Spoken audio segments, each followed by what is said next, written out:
आप सभी को हिंदी दिवस की हार्दिक शुभकामनाएं। बड़े भारी मन के साथ मुझे हिंदी दिवस की शुभकामनाएं देनी पड़ रही हैं। क्योंकि ये हमारे देश की विडंबना है कि आज हम अपने देश में अपनी भाषा को प्रेजेंस दिखाने के लिए हिंदी दिवस मना रहे हैं। फॉरेन कंट्रीज़ में ऐसा नहीं होता है। इंग्लैंड वाले कभी इंग्लिश डे नहीं मनाते, अमेरिका वाले कभी इंग्लिश डे नहीं मनाते। बाकी जो कंट्रीज़ हैं वहाँ अपनी लैंग्वेज की प्रेजेंस दिखाने के लिए कभी कोई डे ऐसा सेलिब्रेट नहीं किया जाता। लेकिन हमारे ही देश में, एक हिंदी वाले देश में अपनी ही भाषा की प्रेजेंस दिखाने के लिए हमें हिंदी दिवस मनाना पड़ रहा है।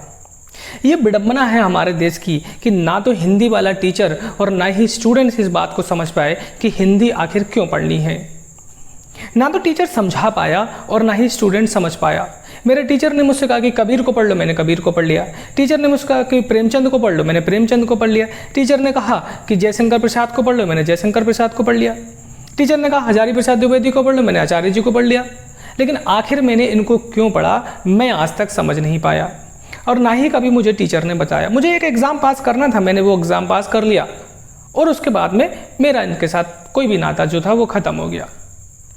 आखिर इनकी जो लिटरेचर जो थी वो इन्होंने क्यों लिखी, इनकी शिक्षाएं क्या थी, वो आज तक मैं कभी अपने जीवन में नहीं उतार पाया, क्योंकि मेरे टीचर ने मुझको बताया नहीं, इसलिए मैं अपने जीवन में उतार नहीं पाया। एक हिंदी के बड़े कवि हरिशंकर परसाई ने ये बात कही थी कि हिंदी दिवस वाले दिन हिंदी बोलने वाले लोगों से ये कहते हैं कि आज हिंदी में बात करेंगे।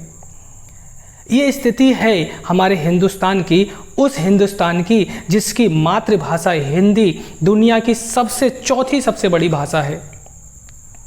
और हमारे देश में ऐसी भाषा हिंदी को मनाने के लिए एक पर्टिकुलर डे की ज़रूरत पड़ रही है कि हिंदी वाले दिन ही हम हिंदी में बात करेंगे।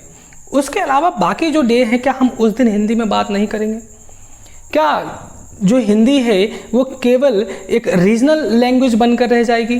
बाकी जो स्टेट्स हैं, क्या वहाँ पर हिंदी भाषा नहीं बोली जाती है? एक्चुअल में जितना नुकसान हमने हिंदी का किया है उतना नुकसान दुनिया के किसी देश ने नहीं किया। हमारे ही देश में हमारी ही भाषा का सबसे ज़्यादा नुकसान हमारे ही द्वारा किया जा रहा है। अंग्रेज़ों ने लगभग 200 साल तक हमारे देश पर राज किया और वो मनवा के गए कि उनकी लैंग्वेज इंग्लिश एक स्टैंडर्ड लैंग्वेज है और दुनिया में सबसे ज़्यादा बोली जाने वाली लैंग्वेज है, और आज तक हम इंग्लिश को फॉलो कर रहे हैं।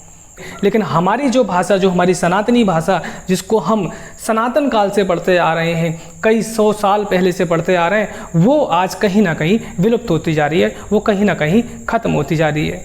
और हम भी ये मानते हैं कि इंग्लिश पढ़े लिखों की भाषा है और हिंदी गंवारों की भाषा है। कोई अगर हिंदी बोल रहा है तो हम उसका मजाक बनाते हैं, और इंग्लिश अगर किसी ने बोल दी, भैया वो पढ़ा लिखा व्यक्ति है, इंग्लिश बोल रहा है, इंग्लिश में बात कर रहा है। आखिर हिंदी को हम इतना हे दृष्टि से क्यों देख रहे हैं? इतना नुकसान हम अपने ही देश में अपनी भाषा का क्यों कर रहे हैं, जबकि दुनिया में सबसे ज़्यादा जो यूज हो रहा है आज के समय में वो हिंदी का यूज हो रहा है। एक इंग्लिश का newspaper the times of India Hindi की छोटी छोटी क्लिप्स बनाकर डालता है। अमेरिका के प्रेसिडेंट अपने चुनाव का प्रचार हिंदी में ही करते हैं। अब की बार ट्रम्प सरकार, वो सारे के सारे हिंदी में प्रचार कर रहे हैं, लेकिन हमारी भाषा का लोप हमारे ही देश में हो रहा है। ब्रिटेन एक ऐसा कंट्री जिसने हिंदी से बहुत सारे ऐसे वर्ड्स लिए और अपनी डिक्शनरी में उनको ऐड कर दिया। हिंदी का एक बड़ा पॉपुलर वर्ड दैट इज़ चटनी, हिंदी का वर्ड है, इंडियन लैंग्वेज का वर्ड है। उन्होंने देखा कि चटनी बहुत ज़्यादा प्रसिद्ध वर्ड है, फेमस वर्ड है, एज इट इज़ उठाकर उन्होंने ऑक्सफोर्ड यूनिवर्सिटी की जो डिक्शनरी थी उसमें डाल दिया। एक वर्ड हिंदी से ही उन्होंने लिया, जगरनॉट। कहाँ से आया जगरनॉट डिस्कस करेंगे किसी और वीडियो में। एज इट इज़ जो जगरनॉट था वो एज इट इज़ उठाकर उन्होंने उस डिक्शनरी में डाल दिया। एक बड़ा ही प्रसिद्ध वर्ड इंडिया के अंदर चलता है, जुगाड़। अब उन्होंने कहा कि भैया जुगाड़ क्या है, जुगाड़ क्या है? इंडिया के अंदर सबसे ज़्यादा जुगाड़ चलती है, बड़ा पॉपुलर वर्ड है, उठाओ और उसको डालो। इंग्लिश डिक्शनरी में उसको डाल दिया, as it is English dictionary में आपको जुगाड़ वर्ड वहाँ पर देखने को मिलेगा। ये भारतीय भाषा से ले रहे हैं वो। वैरेंडा, जो बरामदा, जो हमारी भारतीय भाषा का शब्द था, एज इट इज़ उन्होंने उठा के इंग्लिश डिक्शनरी में डाल दिया।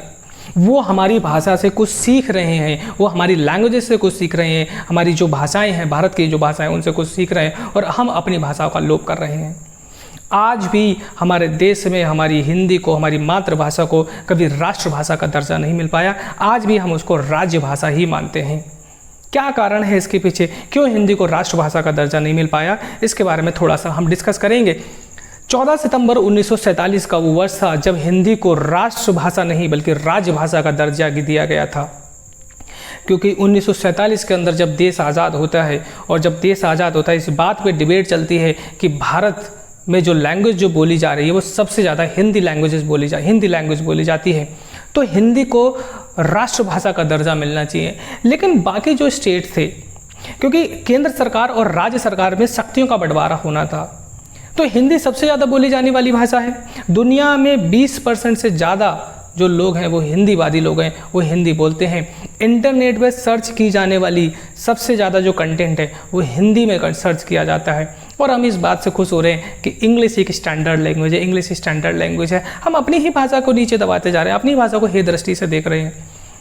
सबसे ज़्यादा बोली जाने वाली भाषा हिंदी भाषा थी, और इस बात पर डिबेट ये रहता है कि हिंदी को राष्ट्रभाषा का दर्जा मिलना चाहिए या नहीं मिलना चाहिए। हमारे ही देश में हमारी ही भाषा का विरोध होता है और कहते हैं कि नहीं भैया, हमारी जो रीजनल लैंग्वेज है वो कुछ और लैंग्वेज है, कहीं तमिल बोली जा रही है, कहीं कन्नड़ बोली जा रही है, कहीं मलयालम बोली जा रही है, तो हिंदी में तो हम काम ही नहीं कर सकते, पॉसिबल ही नहीं है।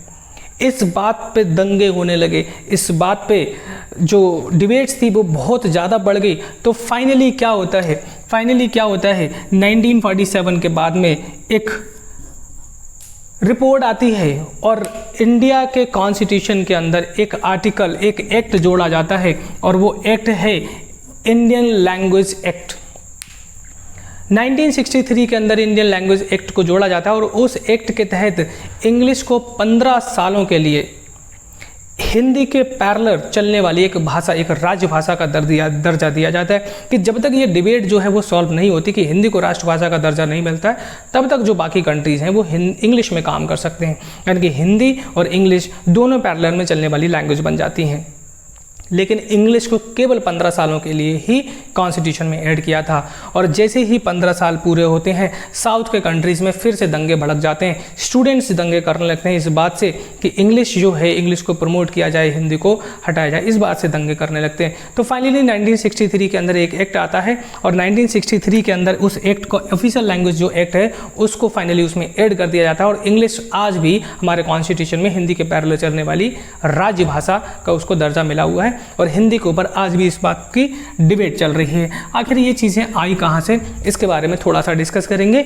वो साल था 1835 का, जब ब्रिटिश गवर्नमेंट ने डायरेक्ट इंडियन जो प्रशासन था, इंडियन एडमिनिस्ट्रेशन था, उन्होंने डायरेक्ट हस्तक्षेप किया। और इस बार जो हस्तक्षेप कर रहे हैं वो इंडियन संस्कृति, भारतीय संस्कृति और भारतीय भाषा में हस्तक्षेप कर रहे हैं। 1835 के अंदर लॉर्ड मैकेले भारत के अंदर आता है, और वो स्टडी करता है, वो देखता है कि भारत में जो उनकी धरोहर है, सबसे ज़्यादा उनकी जो पहचान है, उनकी जो ताकत है, वो भारतीयों की भाषा और संस्कृति है। आपको ऐसा सुनने को मिल जाएगा कि मैकॉले ने ब्रिटिश पार्लियामेंट के अंदर एक बयान देता है कि मैं पूरे भारत में घूमा, मैंने पूरे भारत में भ्रमण किया, और पूरे भारत में भ्रमण करने के बाद में मुझे एक भी भिखारी नहीं मिला। ये तमाम तरह की जो बातें आपको सुनने को मिल जाएंगी। एक्चुअल में सच क्या है, ना तो कभी मैकॉले भारत को घूमा और ना ही कभी ब्रिटिश पार्लियामेंट में उन्होंने इस तरह का बयान दिया। लेकिन मैकॉले ने एक रिपोर्ट जरूर बनाई थी, जिस रिपोर्ट का नाम था माय मिनट ऑफ एजुकेशन। 2 फरवरी 1835 के अंदर वो रिपोर्ट सबमिट करते हैं, और उस रिपोर्ट में क्या होता है कि जो हिंदी भाषा है वो अभद्र लोगों की भाषा है, बिना पढ़े लिखों की भाषा है। इंग्लिश को प्रमोट करना चाहिए, इंग्लिश स्टैंडर्ड लैंग्वेज है, पढ़े लिखों की भाषा है। और तब से लेकर आज तक हम इंग्लिश को ही प्रमोट करते जा रहे हैं और हिंदी को दबाते जा रहे हैं, क्योंकि हम भी ये बात मानते हैं कि इंग्लिश जो है वो पढ़े लिखों की भाषा है और हिंदी जो है वो अनपढ़ों की भाषा है। उसमें किसी भी तरह का कोई लॉजिक नहीं है, इलॉजिकल भाषा है। ये सच्चाई है हमारे देश की। जितना लोभ हमने किया है अपनी भाषा का, उतना दुनिया के किसी देश ने नहीं किया है। तो बस आप लोगों से बस यही मैं कहना चाहता हूँ कि हिंदी जो है हमारी मातृभाषा है, और उसका सम्मान कीजिए। और हिंदी दिवस को मनाने के लिए कोई एक डे की ज़रूरत नहीं होती है। हम अपनी मातृभाषा का सम्मान कर सकते हैं, रोज़ हम अपनी मातृभाषा में बात कर सकते हैं। इसमें किसी भी तरह का हीन भावना लाने की या कुछ और ऐसी जो भावना है जो लगे कि हम भैया बहुत ज़्यादा हमारे इंसल्ट टाइप हो रही है, तो कुछ ऐसी ज़रूरत नहीं है, क्योंकि हिंदी हमारी लैंग्वेज है। वो लोग अपनी लैंग्वेजेस वो बोलने में कभी शर्म नहीं करते। ये विडंबना हमारे देश की है कि हमको अपनी भाषा सीखने के लिए ग्रामर की ज़रूरत पड़ रही है। हम हिंदी व्याकरण सीख रहे हैं। हिंदी सीखने के लिए कभी फॉरेन कंट्रीज़ में इंग्लिश व्याकरण नहीं सिखाई जाती, इंग्लिश ग्रामर नहीं सिखाई जाती। इंग्लैंड में कभी इंग्लिश ग्रामर नहीं पढ़ाई जाती, अमेरिका में कभी इंग्लिश ग्रामर नहीं पढ़ाई जाती। लेकिन हम लोग हिंदी सीखने के लिए ग्रामर का यूज कर रहे हैं। हम लोग हिंदी पढ़ रहे हैं, ग्रामर पढ़ रहे हैं। तो बस वही चीज़ है कि हिंदी को प्रमोट करिए। हिंदी हमारी लैंग्वेज है, हमारी मातृभाषा है, उसको बोलने में कभी भी हमें शर्म नहीं करनी चाहिए। जय हिंद।